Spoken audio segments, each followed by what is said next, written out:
સ્વાગત છે મિત્રો તમારું વ્રતકથા ગુજરાતીમાં. આજે આપણે શરૂ કરવા જઈ રહ્યા છીએ શિવપુરાણ. અહીં આપણે શિવપુરાણનો 5મો અધ્યાય સાંભળવાના છીએ. અધ્યાય શરૂ કરતાં પહેલાં જો તમે અમારી ચેનલમાં નવા હો તો ચેનલને સબસ્ક્રાઈબ કરી લેજો અને બેલ આઇકન દબાવી દેજો, જેથી આવનારા બધા વિડીયોની માહિતી તમને મળી રહે. અધ્યાય 5 ઉમા સંહિતા. ઉપમન્યુએ શ્રી કૃષ્ણને શિવ મહિમા કહી સંભળાવ્યો.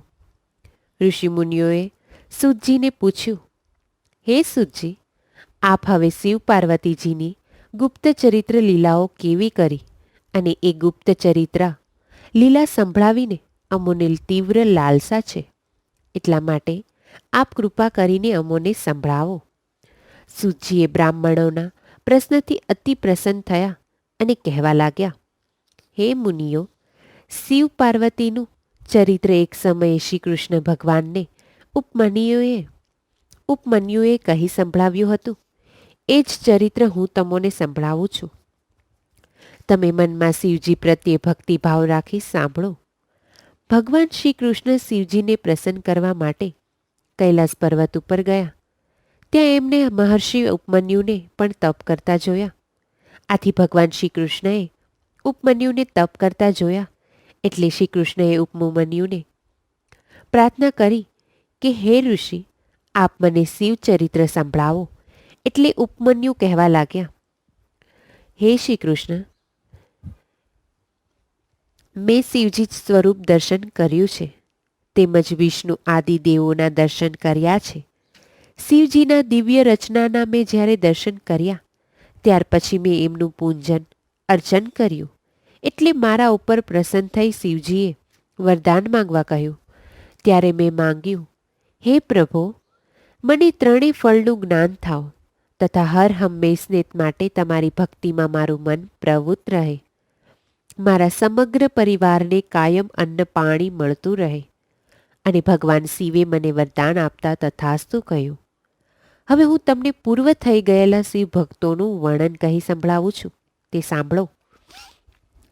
હે યદુવંશી, હિરણ્યકશ્યુએ અગાઉ ભગવાન શિવજીનું 10 લાખ વર્ષો સુધી તપ આરાધના કરી અને ઐશ્વર્ય પ્રાપ્ત કરી, પ્રતિષ્ઠા વધારી અને રાજ્ય કર્યું. ત્યારે તેના પુત્ર નંદને પણ ભોળાનાથનું તપ કરી તેમની પાસેથી વરદાન મેળવી વર્ષોના વર્ષ ઇન્દ્રના જેવું જ ઐશ્વર્ય ભોગવ્યું. નંદને પછીથી ઇન્દ્ર સાથે યુદ્ધ કરી તેને પરાજિત કરી દેવોને ત્યાંથી ભગાડ્યા હતા. તેનું શરીર એવું વ્રજ હતું જેવું કે ભગવાન વિષ્ણુ સુદર્શન ચક્ર તથા ઇન્દ્રનું વ્રજ પણ ભાંગીને ટુકડા થઈ ગયા હતા. આ બધું સામર્થ્ય એને શિવજીની ભક્તિ તપથી જ પ્રાપ્ત થયેલું. ભગવાન ભોળાનાથની પૂજા, પ્રાર્થના અને તપ કરવાથી યાજ્ઞવલ્ક્યજીને દિવ્ય જ્ઞાન મળ્યું હતું. ભગવાન વેદ વ્યાસજીને ભવ્ય પ્રતિષ્ઠા મળી હતી. દુર્વાસા, દત્તાત્રેય, અતિ, અનસૂયા, ચંદ્રએ તમામને શિવ કૃપાથી જ પુત્ર રત્નની પ્રાપ્તિ થઈ હતી. શિવ પૂજન તપથી રાજા ચિત્રાગદને શિવજીએ યમુનાથી ડૂબતો બચાવ્યો. હે શ્રી કૃષ્ણ, અંશુકા જેવી અધમ નારીને ભગવાને પોતાના ધામમાં લીધી હતી. અધમથી અધમ જેવા મંદર નામના બ્રાહ્મણને અને પીગલા વેશ્યાનો પણ ભગવાનનો પ્રસન્ન થઈ ઉદ્ધાર કર્યો હતો. શિવ કૃપાએ જ શ્રી રામે સમુદ્રમાં સેતુ બાંધી લંકા જઈ રાક્ષસ રાજા રાવણનો વધ કર્યો હતો. શિવજીને જ કૃપા વડે પરશુરામજીએ 21 વખત આખી પૃથ્વીને ક્ષત્રિય વિહીન કરી નાખી હતી. એમની કૃપા વડે જ મુનિ પરાશરને પોતાનો વૃદ્ધ અવસ્થાએ વેદવ્યાસ જેવા પુત્રની પ્રાપ્તિ થઈ હતી. વાલ્ખિલ્ય ઋષિઓનું ઇન્દ્ર દ્વારા તિરસ્કારયુક્ત અપમાન થવાથી શિવજીની ભક્તિ દ્વારા જ ગુરુજીની પ્રાપ્તિ કરી હતી. જે સમયે સમગ્ર ધરતી ઉપરથી જળ શોષાઈ ગયું હતું ત્યારે દેવતાઓએ શિવજીને પ્રસન્ન કરી અને સમકપાલ નામનો યજ્ઞ કરી શિવ કૃપાએ જળ મેળવી ધરતીને જળ પ્રદાન કરાવ્યું હતું. હે નંદનંદન, શિવ ભક્તિ અને શિવ કૃપાનો અપાર મહિમા મેં તમને કહ્યો છે. શિવ પાર્વતીથી શ્રી કૃષ્ણને વરદાન પ્રાપ્તિ. ઉપમન્યુને શ્રી કૃષ્ણએ કહ્યું, હે મુનિ, આપ મને મારા ઉપર શિવ કૃપા ઉતરે એવો કોઈ માર્ગ બતાવો. ઉપમન્યુએ શ્રી કૃષ્ણની ઈચ્છા જાણી કહ્યું, હે નંદનંદન, તમે પુરુષોત્તમ છો અને સર્વ દેવતાઓથી પૂજનીય છો. તમે શિવ પંચાક્ષર મંત્ર ઓમ નમઃ શિવાયનો જાપ કરો એટલે તમને 16 મહિનામાં શિવકૃપા પ્રદાન થશે. ઉપમન્યુના કહેવાથી શ્રી કૃષ્ણ મુંડનધારી તો વળી જટાધારી થઈ સાવધાની રાખી પોતાના પગના અંગૂઠા ઉપર સ્થિર થઈ શિવ પાર્વતીનું તપ કરવા લાગ્યા. ત્યારે શિવ પાર્વતીએ દર્શન દીધા. ત્યારે શ્રી કૃષ્ણએ શિવ સહસ્ત્ર નામનો સ્ત્રોતના ઉચ્ચારણ વડે શિવ પાર્વતીની સ્તુતિ કરી 2 હાથ જોડી અન્ય મંત્રોનું ઉચ્ચારણ કર્યું. ત્યારે પ્રસન્ન થઈ શિવ પાર્વતીએ શ્રી કૃષ્ણને વરદાન માંગવા કહ્યું. શ્રી કૃષ્ણ બોલ્યા, હે મહાદેવ, મારે એક નહીં પરંતુ 8 વરદાન જોઈએ છે, જે આપવા કૃપા કરો. પ્રથમ તો મને આપની અનન્ય ભક્તિ પ્રાપ્ત થાય તથા મને સર્વશ્રેષ્ઠ એવા 10 યશસ્વી પુત્ર પ્રાપ્ત થાય.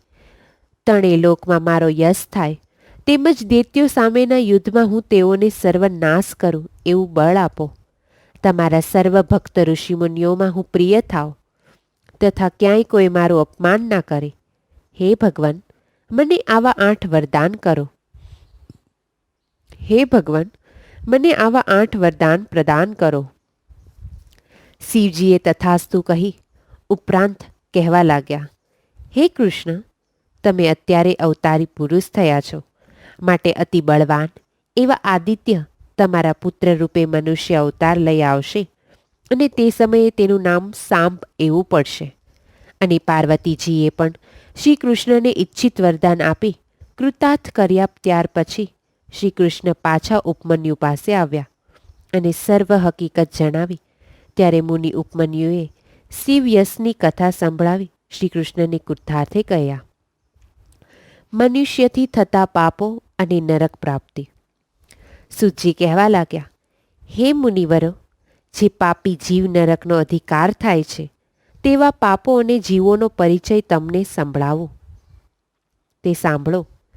હે મુનિઓ, પારકી સ્ત્રીને કામવશ ભોગવી, અન્નથી આચરણ કરી, કુંડ કપટથી બીજાના ધન લઈ લેવાથી, વૃત્તિ કોઈની ચાંડી ચુગલી ચિત્ત દ્વારા અનિષ્ટ ચિંતન ન કરવા લાયક અનિષ્ટ નિષેધ કર્મ કરવાનો દુરાગ્રહ, આવા 4 પ્રકારના માનસિક પાપો છે.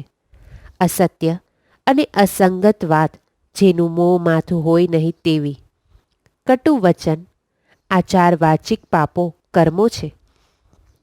વળી અભક્ષ્ય, ભક્ષણ, મૃંગા, પ્રાણીઓને હિંસા, ખોટા અને અર્થ વગરના કાર્યોમાં પ્રવૃત્ત થવું, બીજાના ધનને પચાવી પાડવું, આ 4 પ્રકારના શારીરિક પાપો કર્મો છે. આવા 12 કર્મો બતાવ્યા છે. વળી જે મન, વાણી અને શરીર આ 3થી સંપન્ન હોય છે, સંસાર સાગરથી પાર ઉતારનારા ભગવાન ભોળાનાથનો દ્વેષ કરે છે, એ તમામ નરકના અધિકારી બની નરકમાં જાય છે. વળી શિવ ભક્તિ, શિવ ચરિત્ર સંભળાવી દી ઉપદેશ દેનારું તપસ્વી, ગુરુજનો તેમજ માતા પિતા અને કુટુંબના વડીલોની નિંદા કરે છે. બ્રહ્મ હત્યા કરનારા, માંસ ભક્ષણ કરનાર, મદિરા પીનારા તથા તેનો વ્યવસાય કરનાર, સોનાની ચોરી કરનાર, ગુરુની પત્ની ઉપર ક્રૂરદ્રષ્ટિ કરનાર, એવા આ બધા સાથે અનુરાગ કરનાર 5મી શ્રેણીના પાપીઓ છે અને તમામ મહાપાતકી કહેવાય છે. વળી જે મનુષ્ય ગાયો, બ્રાહ્મણો, બ્રાહ્મણ કન્યાઓ તથા પોતાના સ્વામી, મિત્ર અને પ્રભુ ભક્તિમાં રત એવા માનવોના કાર્યોને નષ્ટ કરી નાખે છે, તેવાઓ નરકના અધિકારી બને છે.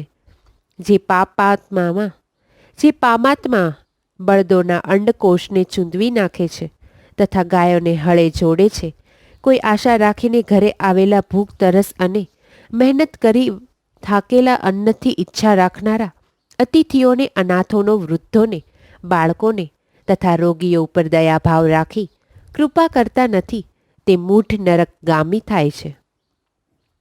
વળી જે મનુષ્ય કર્મ કર્યા સિવાય કોઈની પાસેથી દંડ વસૂલ કરે છે એવા રાજાઓ અથવા તો રક્ષણ કરનારા રક્ષકો, રૂશ્વતખોરો, ઓછા નાણાં ચૂકવી વધુ માલ લઈ છેતરનારા, નિર અપરાધે પ્રાણદંડ અથવા તો કેદ કરનારા પણ નરકે જાય છે. હે મુનિવરો, આ રીતે પાપ કર્મો કરનારા મૃત્યુ પછી રો રો નરકમાં જાય છે તથા આવા પાપીઓ પોતાના પાપો કર્મો ભોગવવા કલ્પો સુધી પણ છૂટતા નથી. વળી આવા દુષ્કર્મો તથા દુષ્કર્મીઓને સાથ આપે છે, વાણી અને શરીરથી પાપ કરે છે અથવા બીજા પાસે પાપ કર્મ કરાવે છે તેવા કર્મો કરનારને પોતે ટેકો આપે છેલ્લે એ બધાને નરક પ્રદાન થાય છે, નર્ક ગતિ પામે છે. વિવિધ દાનોનું વર્ણન. મનુષ્યએ પોતાના કરેલા સાચા કે નરસા કર્મો ભોગવવા જ પડે છે. હે ઋષિઓ, હવે હું તમને એ ધર્મો કર્મોનું વર્ણન કહી સંભળાવું છું, તે સાંભળો. આ લોકમાં શ્રેષ્ઠ કર્મ કરનાર છે, દયાળુ છે તેવાઓ મૃત્યુ પછી યમ માર્ગે સરળતાથી સુખરૂપ યાત્રા કરે છે. જે કોઈ બ્રાહ્મણોને પગરખા અને પાઘડીઓનું દાન કરે છે તેવા મનુષ્ય સુખરૂપ અશ્વ ઉપર સવાર થઈ યમલોકમાં જાય છે. જે કોઈ છત્રનું દાન કરે છે, એટલે કે જે છત્રીનું દાન કરે છે તેને છત્ર મળે છે. પાલખીનું દાન કરનારને રથમાં બેસી યાત્રા થાય છે. પથારી અને આસનનું દાન કરવાવાળાને યમ માર્ગમાં વિશ્રામ કરતાં કરતાં સુખપૂર્વક યાત્રા કરે છે. વળી જે વૃક્ષો વાવે છે, બાગ બગીચા વાવે છે, રસ્તાના કિનારે વૃક્ષો વાવે અથવા તો ફૂલવાડીઓ બનાવે છે તેવા મનુષ્યો પુષ્પક વિમાનમાં બેસી યાત્રા કરે છે. જે મનુષ્ય દેવો, માતા પિતા, ગુરુજનો, બ્રાહ્મણોની પૂજા કરે છે તેવા લોકો પોતે જ પૂજ્ય બને છે અને પોતાની ઈચ્છા મુજબ યાત્રા કરે છે.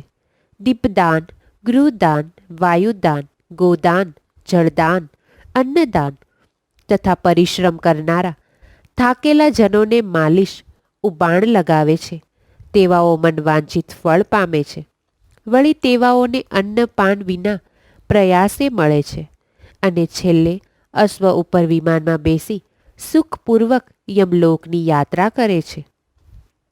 વળી જે મનુષ્ય અસત્યનું આચરણ કરતો નથી, અસત્ય બોલતો નથી અને સદા સત્યનું ધર્મનું પાલન કરે છે તે સ્વર્ગલોકની યાત્રા સુખપૂર્વક કરે છે. માટે હે ઋષિમુનિઓ, દાનના પ્રભાવે કર્મફળ મળે છે અને તેથી મનુષ્ય સુખ પામે છે, અંતે સ્વર્ગલોકની યાત્રાએ જાય છે. પુરાણ મહાત્મય. હે મુનિવરો, જેઓ જંગલમાં કંદમૂળ ફળ ખાઈને તપ કરે છે, વેદની એક ઋચાઓનો સ્વાધ્યાય કરે છે, એ બેયનું ફળ એક સમાન છે. જે દ્વિજવેદનો પાઠ કરી જે ફળ મેળવે છે તે વેદ પુરાણ ભણાવીને પણ મેળવે છે. જેમ સૂર્યચંદ્ર વગર જગતમાં અંધકાર છવાઈ જાય છે તેમ પુરાણ વગર જ્ઞાનનો અધિભાર્વ થતો નથી. એટલા માટે સદાય પુરાણનું પાઠન કરવું જોઈએ. નરકમાં અજ્ઞાનને કારણે પડીને સત્તામ પામનારા લોકોને શાસ્ત્ર જ્ઞાન આપીને સમજાવે છે. પુરાણનો કથાકાર વક્તા પોતાની મુક્તાને કારણે સદા લોકમાં પૂજનીય બને છે. જે કોઈ સાધુ પુરુષને પુરાણ વક્તાને, બ્રાહ્મણોને, વિદ્યાવાન પુરુષોને સુપાત્ર સમજી પ્રશ્નપૂર્વક દાન અર્પણ કરે છે તે પરમ ગતિને પામે છે. સુપાત્ર બ્રાહ્મણને ભૂમિદાન, ગાયોનું દાન, હાથી કે ઘોડાનું દાન આપે છે તે આ જન્મ અને પરલોકમાં અક્ષય મનોરથો મેળવી અશ્વમેઘ યજ્ઞ કરવા જેટલું ફળ મળે છે.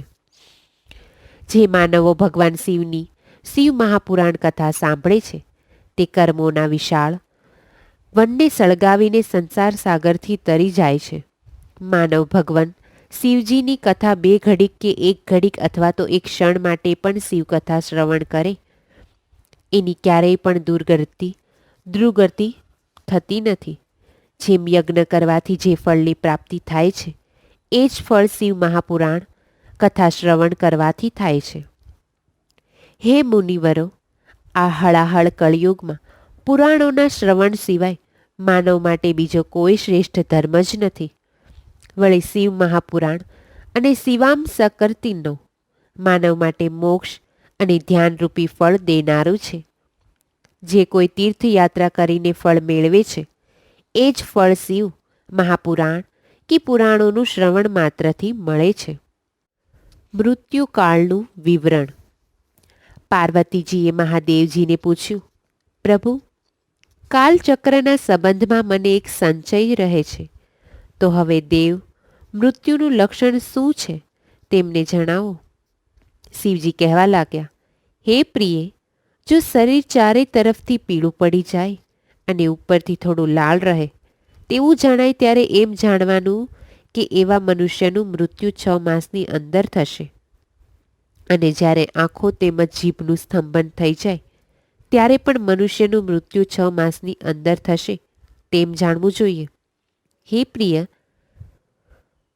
જ્યારે સૂર્યચંદ્ર મનુષ્ય જોઈ શકે નહીં અને એને સર્વત્ર કાળું કાળું અંધકારમય છવાઈ જાય ત્યારે સમજવાનું કે એવું મનુષ્યનું મૃત્યુ પણ 6 માસમાં જ થશે. વળી જે મનુષ્યનો ડાબો હાથ લગાતાર 1 સપ્તાહ સુધી ફરક્યા કરે ત્યારે તેવા મનુષ્યનું જીવન 1 જ માસમાં બાકી છે. બીજા લક્ષણોમાં જ્યારે મનુષ્ય શરીર જકડાઈ જાય, શરીર ફાટતું લાગે, આળસ જણાય અને તાળવું સુકાઈ જાય ત્યારે તેવા મનુષ્યનું પણ 1 માસમાં મૃત્યુ થાય છે. ત્યાર પછી કાળચક્રને જીતવાની શિવજીએ પાર્વતીને જણાવતા કહ્યું, હે દેવી, શ્રેષ્ઠ દેવતા, દૈત્ય, રાક્ષસ, નાગ અને મનુષ્ય કોઈ પણ દ્વારા કાળનો નાશ થઈ શકતો નથી. પરંતુ જે જ્ઞાની ધ્યાનપરાયણ યોગી છે તેણે શરીર ધારણ કરેલા હોવા છતાં પણ તે કાળને નષ્ટ કરી શકે છે. આ પંચભૌતિક શરીર સદાય ભૂતોના ગુણોથી યુક્ત ઉત્પન્ન થાય છે અને એમાં જ તેનો લય થાય છે. માટીનો દેહ માટીમાં જ વળી જાય છે. માટીનો દેહ માટીમાં જ ભળી જાય છે. આકાશથી વાયુને ઉન્નતિ થાય છે. વાયુથી તેજ તત્વ પ્રગટ થાય છે અને તેજ તત્વથી જલ પ્રગટ થાય છે અને જલથી પૃથ્વીનો અવિભાર્વ થાય છે. પૃથ્વી આદિભૂત ક્રમશ પોતાના જ કારણમાં લીન થાય છે.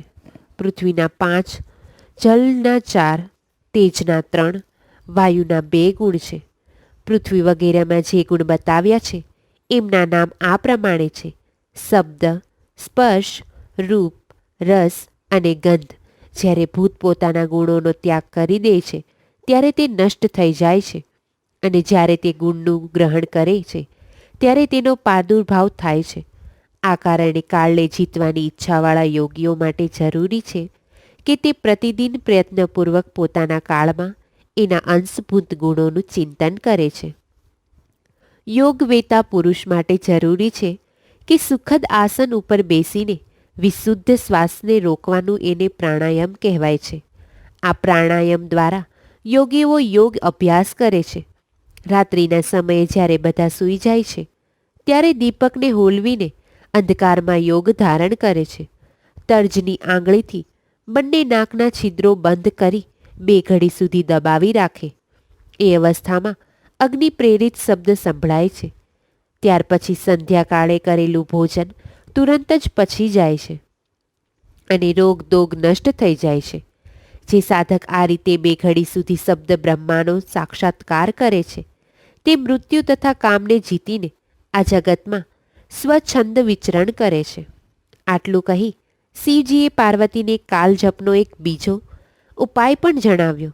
હે દેવી, સૂર્ય અથવા તો ચંદ્રને પાછળ રાખી સફેદ વસ્ત્રો ધારણ કરી ધૂપ દ્વીપથી સુગંધિત થઈ ઓમ નમો ભગવતે રુદ્રાય મંત્રનો જાપ કરવાથી બ્રહ્માની પ્રાપ્તિ થાય છે અને છાયા પુરુષને જોઈ 1 વર્ષ સુધી બતાવેલા મંત્રનો જે કોઈ જાપ કરે છે તેની સર્વ સિદ્ધિઓ પ્રાપ્ત થાય છે.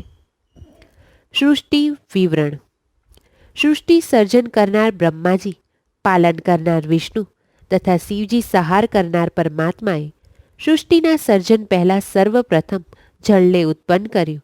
ત્યાર પછી એ જળમાં પ્રજાપ્રાપ્તિ કરવા માટે બીજ નાખ્યું.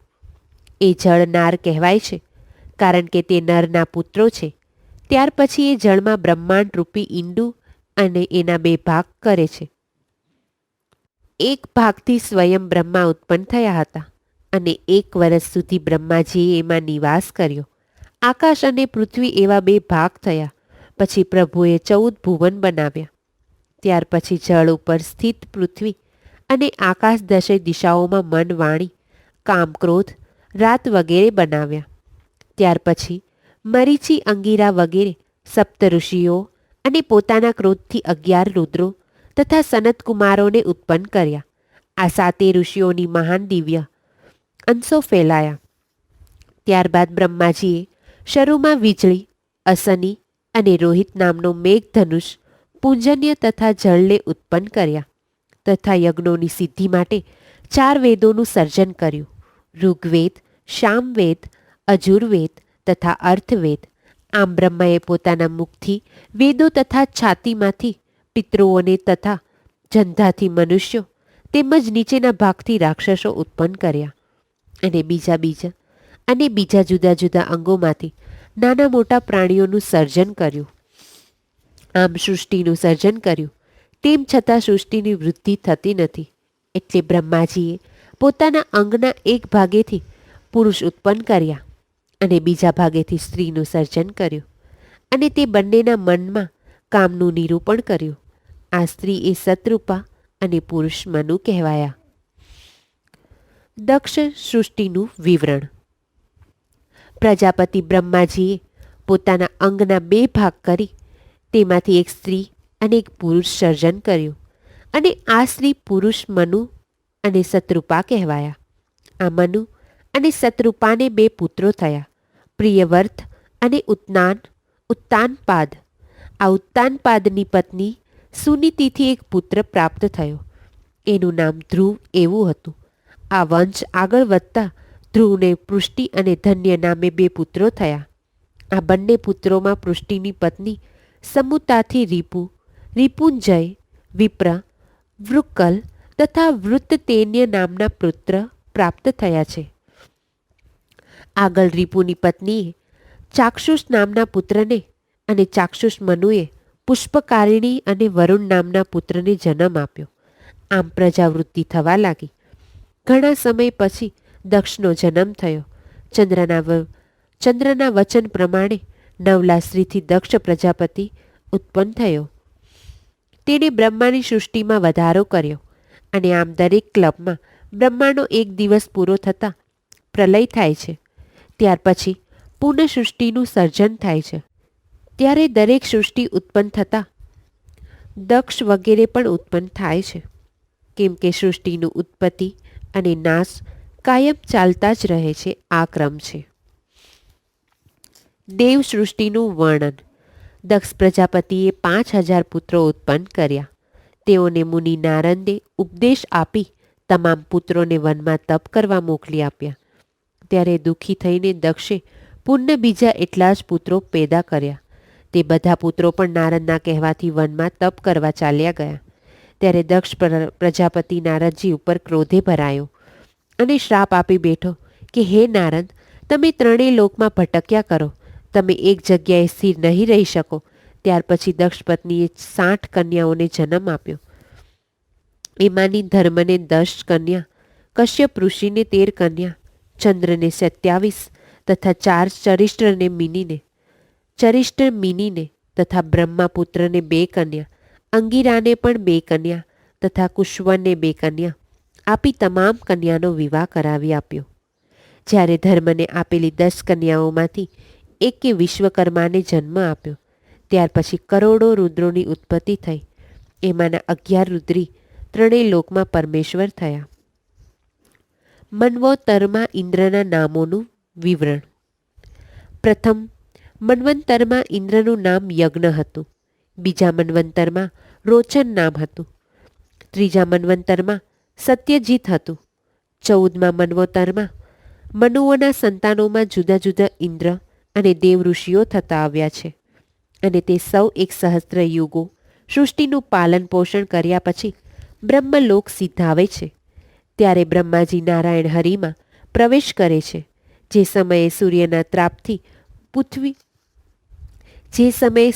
તાપથી પૃથ્વીના જીવો બળવા લાગ્યા છે ત્યારે કલ્પના અંતમાં કેટલાય ભૂતોને પ્રગટ કરે છે અને તે સમયે શિવહરિ તેઓના નાશ કરે છે અને આ જ મન્વતરોની ઉત્પત્તિનો ક્રમ રહ્યો છે.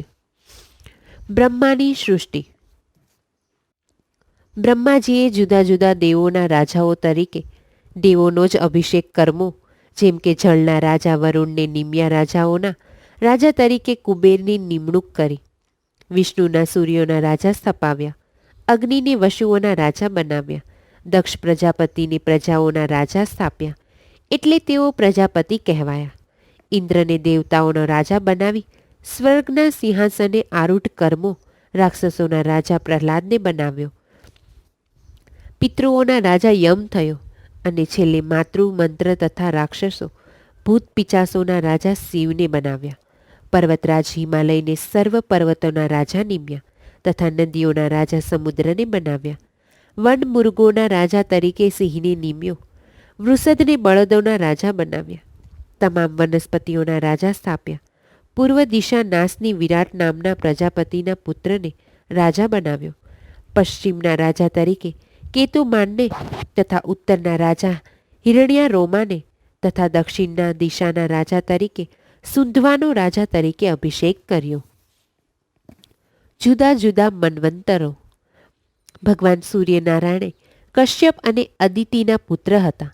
તેમનો વિવાહ સંજ્ઞા સાથે થયેલો, પરંતુ સંજ્ઞાથી સૂર્યનારાયણનું તેજ સહન નહીં થવાથી તેણીઓ પોતાની શક્તિથી પોતાનું છાયા રૂપ પ્રગટ કર્યું અને આ છાયારૂપને લીધે પછી પોતાના સંતાનો સોંપી પોતે પિતાને ત્યાં ગયા, પરંતુ પિતાથી તિરસ્કાર પામેલા સંજ્ઞા ઘોડી થઈને કુરુ દેશના વનમાં વિહરવા લાગ્યા. અહીં સૂર્યનારાયણ છાયાને જ સંજ્ઞા સમજીને તેની સાથે રમણ કરવાથી શ્રાવણી મનુ નામનો પુત્ર થયો.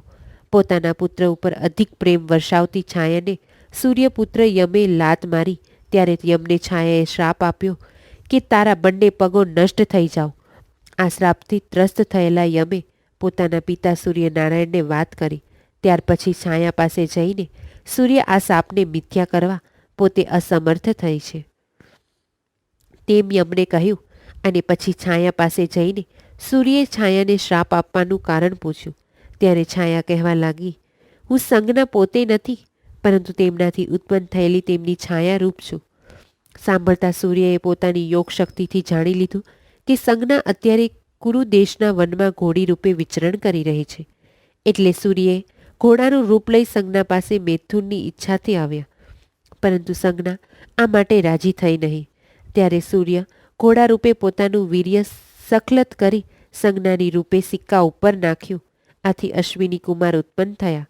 ત્યાર પછી સંજ્ઞાએ ખ્યાલ આવ્યો કે ઘોડા રૂપે સૂર્ય પોતે જ છે, એટલે સૂર્ય સાથે સ્વગૃહે પાછા ફર્યા. હે મુનિઓ, સ્વયંભૂ મનુના પછી 6 મનુષ્ય તામસ રેવત ઉત્તમ આશ્રય છે. પાછી શ્રાવણી મનુ, રોચ્ય મનુ, બ્રહ્મા મનુ, ધર્મ શ્રાવણી મનુ, રુદ્ર શ્રાવણી મનુ, દેવ શ્રાવણી મનુ તથા ઇન્દ્ર શ્રાવણી મનુ, આ બધા વેવસ્તુ મનુ કહેવાયા. અને આ 14 મનુઓ દરેક કાળને અનુસરે છે અને 100,000 વર્ષ પૂરા એટલે એક કલ્પ સમજવો અને એક કલ્પ સુધી પર્વતમાન હોય છે. આ 100,000 યુગ એટલે એક કલ્પ સમજવો. બ્રહ્માના 7 પુત્રો તે મનુઓના સમયના ઋષિઓ હતા. હાલ સપ્ત ઋષિ તરીકે ઉત્તર દિશામાં નિવાસ કરે છે.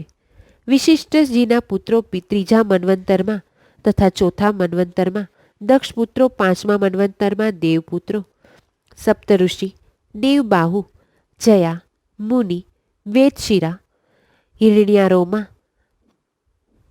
6ઠા મન્વંતરમાં રચિ, પ્રજાપતિ અને સપ્તઋષિઓ છે. 7મા મન્વંતરમાં મરીચી પુત્રો કશ્યપના પુત્રો થશે. 8મા મન્વંતરમાં શ્રાવણીનો પુત્ર 9મા મન્વંતરમાં પૌલ, સત્યવશી વગેરે 7 ઋષિઓ થશે. આમ 14 મનુઓ તપસ્વી મન્વંતરો તરીકે પ્રખ્યાત થયા. 100,000 યુગો પૂર્ણ થતાં એક ક્લબ પૂર્ણ થયો કહેવાય.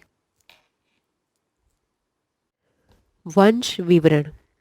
સુજી કહેવા લાગ્યા, હે મુનિશ્રેષ્ઠો, વેવસ્થ મુનિએ ઇક્ષ્વાકુ, શાપ, નાભગ વગેરે 9 પુત્રો થયા હતા. પરંતુ એક સમયે પુત્ર ના હોવાના કારણે વેવસ્થ મનુએ પુત્ર કામેશથી યજ્ઞ કર્યો અને ત્યારે ઈંડા નામે પુત્રી ઉત્પન્ન થઈ. ત્યારે આ ઈંડા કે ઇલાએ મિત્રાવરણ પાસે જઈને કહ્યું કે પોતે તમારા અંશથી પ્રગટ થઈ છે, માટે તમે કોઈ કર્તવ્યનો નિર્દેશ કરો. ત્યારે પિત્રાવરુણે પ્રસન્ન થઈને સગુમંતા નામથી પુરુષ બની જવાનું વરદાન આપ્યું. ત્યારે ઈલા પોતાને ઘેર જતા રસ્તામાં બુધનો મેળાપ થયો અને બુધની ઈચ્છાથી ઈલાએ બુધ સાથે મૈથુન કરી પુરુવા નામે પુત્ર ઉત્પન્ન કર્યું. ત્યાર પછી વીરુને આપેલા વરદાનથી ઈલા સુધમન બનીને 3 પુત્રો ઉત્પન્ન કર્યા. ઉત્કલ, ગય અને વિનત્વાસ. મનુના પુત્ર આનંદને રેભ્ય નામે પુત્ર થયો અને તેને પણ 100 પુત્રો થયા. અને તેમાં મોટા પુત્ર કુકરમાની પુત્રી રેવતીને બળદેવ સાથે વિવાહ કર્યો. શ્રી કૃષ્ણ પણ ઘણા પુત્રો થયા. ત્યારે મનુના પુત્રો નુગ્નથી ગાયોના દનમાં ક્ષતિ થવાથી તે કાચીડો થયો અને ત્યારે નુગ્ર શ્રી કૃષ્ણએ પ્રશ્ન કર્યા. ત્યારે નુગ્રે શ્રી કૃષ્ણને પ્રસન્ન કર્યા અને શ્રી કૃષ્ણએ તેનો ઉદ્ધાર કર્યો. આવી જ ભૂલ મનુના પુત્ર પુષદથી થઈ ગઈ. તેણે અંધકારને લઈને વાઘને બદલે ગાયને મારી નાખી. આથી તે શુદ્ધ થયો, પરંતુ તેની શિવ ભક્તિથી તેનો ઉદ્ધાર થયો.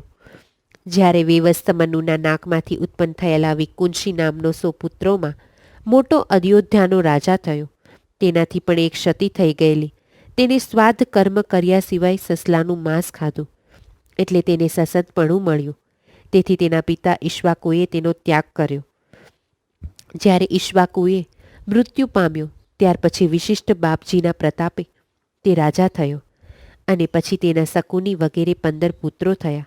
એમાંથી સયોધનનો પુત્ર કુખસ્થ, ચરિનાભ, યથુ, વિષ્ટારીશ્વ, ઇન્દ્ર, યુવનાશ્વ, સ્વાસ્તક, બૃહદાક્ષ, કુલાધ્વશ, વૃષાશ્વ, કર્મશ્વ, નિકુંભ, મહાતાશ્વ, હેમવતી, પ્રશેની નજીત, યુવાશ્વ, માધાતા, મુચકુંદ, કવિશ્વર, સત્યવ્રત.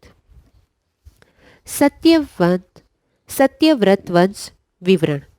આ સત્યવ્રતે કોઈ કન્યાનું અપહરણ કરી તેની સાથે લગ્ન કરી તેને પત્ની બનાવી. તેનાથી તેના પિતા દ્રવ્યારૂણીએ સત્યવ્રતનો ત્યાગ કર્યો. આથી સત્યવ્રત ચંડાલો ભેગો જઈ વસ્યો. એ સમયે વૃષ્ટિ થઈ નહીં. આથી વિશ્વામિત્રજીએ તપ કરવા માટે ગયા. ત્યારે ભૂખથી વ્યાકુળ પુત્રોનો પોષવા માટે વિશ્વામિત્રની પત્ની પોતાના વચલા પુત્રને ગળે બાંધી તેને વેચી નાખવા નીકળી. ત્યારે સત્યવ્રતે 100 ગાયો આપી એના પુત્રને ખરીદી લીધો. આ પુત્રને ગળે બાંધવાથી તેનું ગાલવ એવું નામ પડ્યું અને તે મોટો થઈ તપસ્વી થયો. ચાંડાલોમાં ઉછરેલા સત્યવ્રતે વિશ્વામિત્રનું 12 વર્ષ સુધી પોષણ કર્યું. એકવાર એને માંસ ના મળવાથી વશિષ્ઠ મુનિને ગાયને મારી તેનું માંસ ખાધું તથા વિશ્વામિત્રના પુત્રને પણ ગાયનું માંસ ખવડાવ્યું. આથી વશિષ્ઠ ઋષિ ક્રોધ પામ્યા અને કહેવા લાગ્યા, તે પિતાનો સંતોષ ના આપી અને ગુરુજનોની ગાયને મારી નાખી તથા પોષણ ના કર્યું અને ગાયનું માંસ ખાઈ તે 3 અપરાધો કર્યા.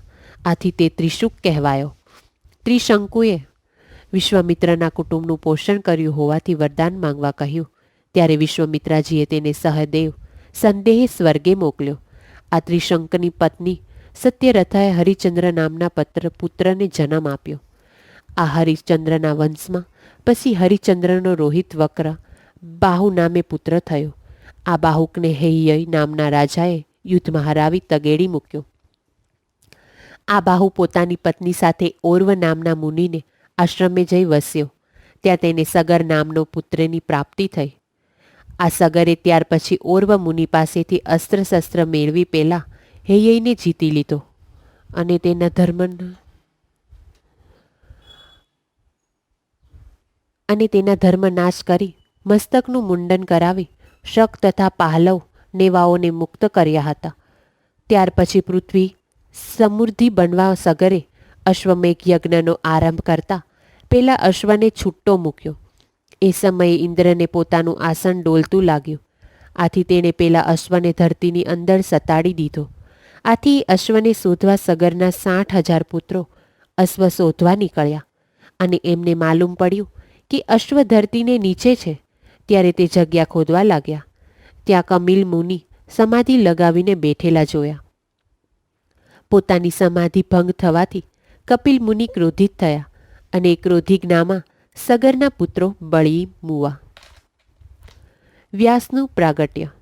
સૂતજી કહેવા લાગ્યા, હે મુનિવરો, હવે હું તમને વ્યાસ ભગવાનના જન્મની કથા સંભળાવું છું. મુનિ શ્રેષ્ઠ પરાશર એક સમયે તીર્થયાત્રા કરવા નીકળ્યા અને ફરતા ફરતા તેઓ યમુના નદીના તટ ઉપર આવી પહોંચ્યા. તેઓને એક સુંદર કન્યા ત્યાં દેખાઈ. એનું નામ મત્સ્યગંધા હતું. આવી સુંદર કન્યાને જોઈને પરાશર મોહિત થયા અને મત્સ્યગંધાનો હાથ પકડ્યો. ત્યારે મત્સ્યગંધા કહેવા લાગે, હે મુનિ, તમે તો પવિત્ર કુળમાંથી છો અને હું એક અછૂત કન્યા છું. મારા શરીરમાંથી માછલીની ગંધ આવે છે. હે મુનિ, આવી દુર્ગંધયુક્ત મારા શરીર ઉપર આપને મોહ કેમ થયો? મત્સ્યગંધાનું કહેવું સાંભળી તુરંત જ પરાશરજીએ પોતાનો યોગ બળે તેને એક સુંદર યુવતી બનાવી તથા કસ્તુરીની સુગંધવાળી બનાવી દીધી. આથી ચારેય દિશાઓમાં તેની સુગંધ પસરી ગઈ. પછી પરાશરજી બોલ્યા, હે સુંદરી, તું આજથી મત્સ્યગંધા નહીં પરંતુ સત્યવતી કહેવાશ. ત્યાર પછી પરાશરજી તેની નજીક આવ્યા. ત્યારે સત્યવતી કહેવા લાગ્યા, અત્યારે જગતના લોકો દિવસના ઉજાસમાં જોઈ રહ્યા છે અને વળી પાછા મારા પિતાજી પણ સામે કાંઠે કુટિયાની બહાર બેઠા છે, માટે કરીને અંધકાર થવા દો. ત્યારે પરાશરજીએ વળી પાછા પોતાના યોગ બળે દિવસ હોવા છતાં અંધકાર વ્યાપી જાય તેવું વાતાવરણ બનાવી દીધું. આથી જાણે રાત્રિના અંધકાર લાગવા માંડ્યો. ત્યાર પછી પરાશરજીએ સત્યવતી કન્યા સાથે વિહાર કરવાનો વિચાર કર્યો. તે સમયે પેલી કન્યા કહેવા લાગી, હે મુનિ, હું કુંવારિકા છું અને તમારા સંગરથી જો ગર્ભવતી થઈશ તો મારા પિતાજીને 100 જવાબ આપીશ. તદુપરાંત જગતમાં મારી નાલેશી થશે. ત્યારે પરાશર કહેવા લાગ્યા, હે સુકન્યા, મારી ઈચ્છા પૂર્ણ થયા પછી પણ તું કુંવારિકા જ રહીશ. તેમ છતાંય તારા સંતોષ ખાતર તું મારી પાસેથી બીજું વરદાન પણ માંગ. ત્યારે સત્યવતી બોલી, હે મુનિ, મારો અને તમારો સંપર્ક થાય તેની જાણ મારા માતા પિતાને થાય નહીં, તેમ જગતને પણ આ રહસ્યની જાણ થાય નહીં.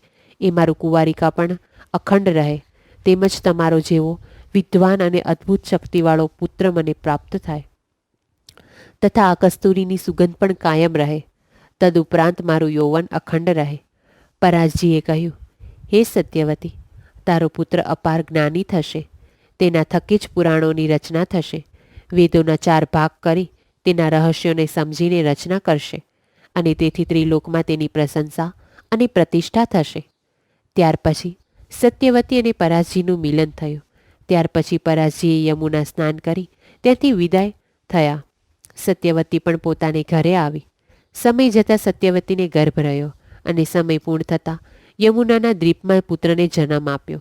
આ પુત્ર જન્મતાની સાથે જ મોટો થઈ ગયો. સત્યવતીને કહેવા લાગ્યો, હે માં, મારામાં અપૂર્વ શક્તિનો સ્ત્રોત છે.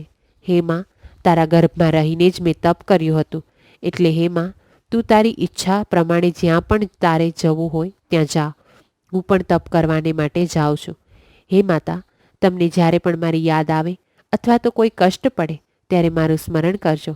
સ્મરણ કરતાની સાથે જ હું આપની સમક્ષ હાજર થઈશ.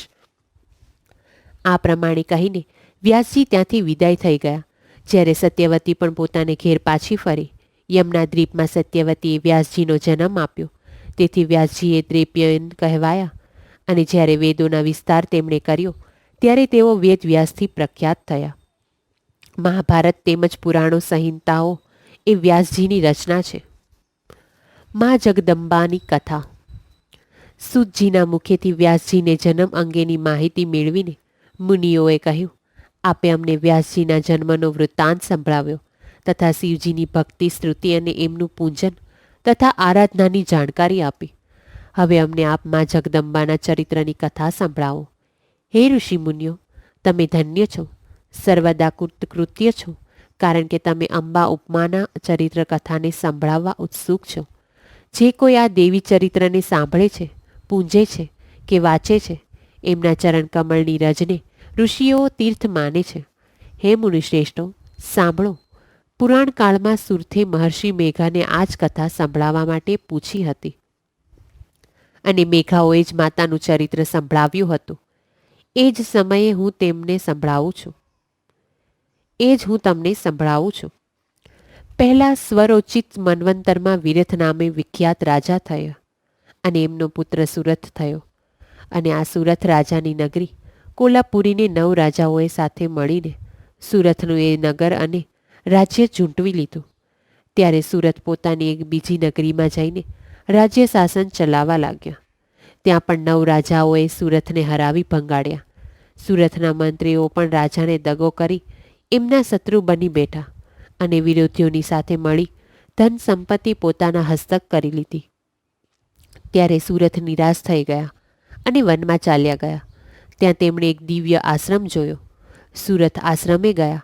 સુરથે જોયું તો ઋષિ પ્રભાવે આશ્રમમાં વાઘ અને અન્ય વન્ય પશુ પક્ષીઓ સાથે જ આશ્રમમાં રહેતા હતા. એ આશ્રમમાં ઋષિ મેઘાનો હતો. ઋષિ મેઘાએ સુરથને આવકાર આપ્યો, પછી ફૂલ ફલોનો આહાર કરાવ્યો. સુરત આશ્રમમાં જ રહેવા લાગ્યો. એક દિવસ એક વેશ્ય ત્યાં આવી ચડ્યો. એનું નામ સમાધિ એવું હતું. એના ચહેરા ઉપર ચિંતા જોઈને સુરથે પૂછ્યું, તમે દુઃખી જણાવ છો? ત્યારે સમાધિની આંખમાં આંસુ આવી ગયા. ત્યાર પછી દુઃખી હૃદયે તેણે પોતાની વિતક કથા કહી. મારું સર્વસ્વ લઈને મારા પુત્રોએ મને ઘરની બહાર કાઢી મૂક્યો છે, અને હું અહીં આવી ચડ્યો છું.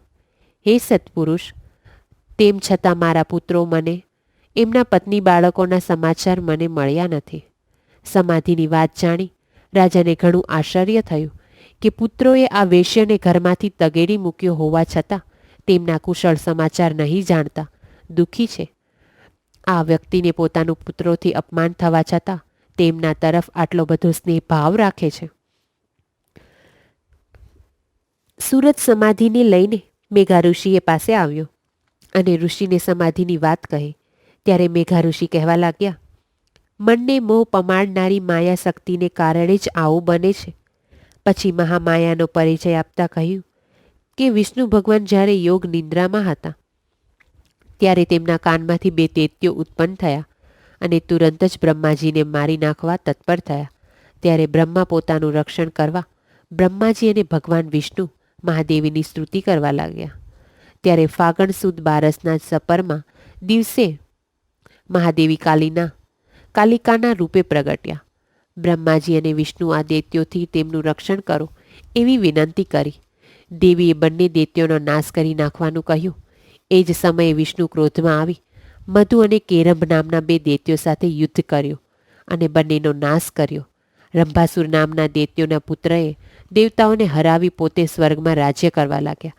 ત્યારે દેવતાઓ શિવજી પાસે બ્રહ્મા અને વિષ્ણુ સાથે લઈને આવ્યા. શિવજીએ દેવોના થયેલા ત્રાસથી વાત જાણી. ત્યારે ક્રોધાવેશમાં એમના મુખમાંથી તથા દેવતાઓના તેજથી એક શક્તિ ઉત્પન્ન થઈ. ત્યારે શક્તિને પ્રગટ થયેલા જોઈ દેવતાઓએ પોતપોતાની શક્તિ અને શસ્ત્રો દેવીને અર્પણ કર્યા. આ શસ્ત્રોથી સજ્જ દેવી ભયંકર થઈ હુંકાર કરવા લાગી. ત્યારે મહિષાસુર નામનો અસુર દેવી સાથે યુદ્ધ કરવા આવ્યો. બંને વચ્ચે મહાભયાનક યુદ્ધ થયું. મહિષાસુરની તમામ માયાને છિન્ન ભિન્ન કરી દેવીએ પોતાનું ત્રિશૂળ વડે મહિષાસુરનું મસ્તક છેદી નાખ્યું. ત્યારે આકાશેથી અપ્સરાઓએ દેવી ઉપર પુષ્પ વર્ષા કરી. દેવતાઓએ દેવીની સ્તુતિ પ્રાર્થના કરી. શુંભ તથા નિશુંભ નામના અસરો પણ એ જ સમયે મહાત્રાસ ફેલાવતા હતા અને દેવતાઓએ પીડા કરતા હતા. ત્યારે વળી દેવીને સ્તુતિ કરી અને દેવતાઓને પીડા કરતા હતા. ત્યારે વળી દેવીની સ્તુતિ કરી નિશુંભ અને શુંભનો નાશ કરવા કહ્યું. ત્યારે દેવી ભગવતીએ દેવોનો આસ્વાદ કર્યા અને પોતે અંત ધ્યાન થઈ ગયા. ત્યાર પછી નિશુંભ અને શુભની સામે એક અત્યંત સુંદર સ્ત્રીનું રૂપ ધરી દેવી પ્રગટ થયા. ત્યારે બંને દૈત્યો દેવીનું રૂપ જોઈને આસક્ત થયા.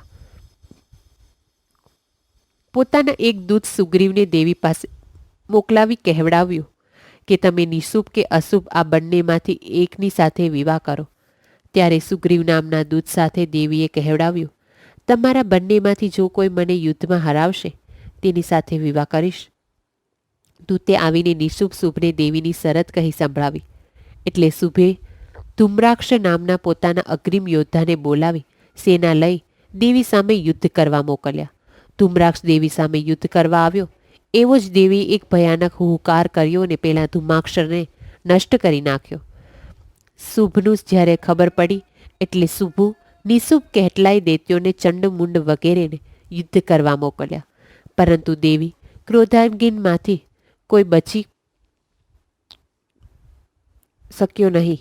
આથી શુંભ અને નિશુંભ પોતે દેવી સામે યુદ્ધ કરવા પોતાની સાથે કાલકે મૌર્ય દુશર્ધ જેવા યોદ્ધા લઈને આવ્યો.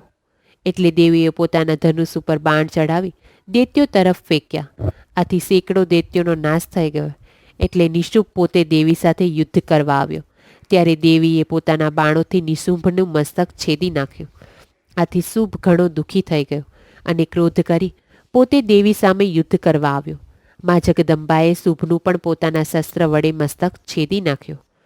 પોતાના રાજાઓનો નાશ થયેલો જાણી બાકીના દૈત્યો ભયના માર્યા ભાગ્યા. આમ દેવીએ દેવોના દૈત્યોના ત્રાસમાંથી ઉગાર્યા. ત્યારે દેવોએ મા ભગવતીની સ્તુતિ કરી પોતાની તેમની તરફનો ભક્તિભાવ પ્રગટ કર્યો. આ રીતે હે મુનિઓ, મેં તમને કાલિકાના પ્રાગટ્યની કથા સંભળાવી. ઉમાનો પ્રાદુર્ભાવ. દાનવોને હરાવીને દેવતાનો વિજય થયો એટલે દેવતાઓને અભિમાન થયું. ત્યારે તેઓ કહેવા લાગ્યા, અમારામાં અપૂર્વ બળ હોવાથી અમે અસુરોનો નાશ કરી વિજય મેળવ્યો છે. આમ વિવેકચૂક થઈ દેવો ગર્વ કરવા લાગ્યા. ત્યારે અચાનક એક તેજ પુંજ એમની સામે પ્રગટ્યો. ત્યારે દેવતાઓ કંઈ સમજ્યા નહીં અને ઇન્દ્ર પાસે જઈને આ તેજ પુંજની વાત કરી. ત્યારે ઇન્દ્રએ દેવતાઓને આજ્ઞા કરી કે તમે તે પુંજની નજીક જઈ બરાબર જુઓ કે તે શું છે. એટલે વાયુદેવ ત્યાં ગયા અને બોલ્યા, હું વાયુ છું, આખા જગતનો પ્રાણ છું. મારા સિવાય જગતના પ્રાણીઓ જીવિત રહી શકે નહીં.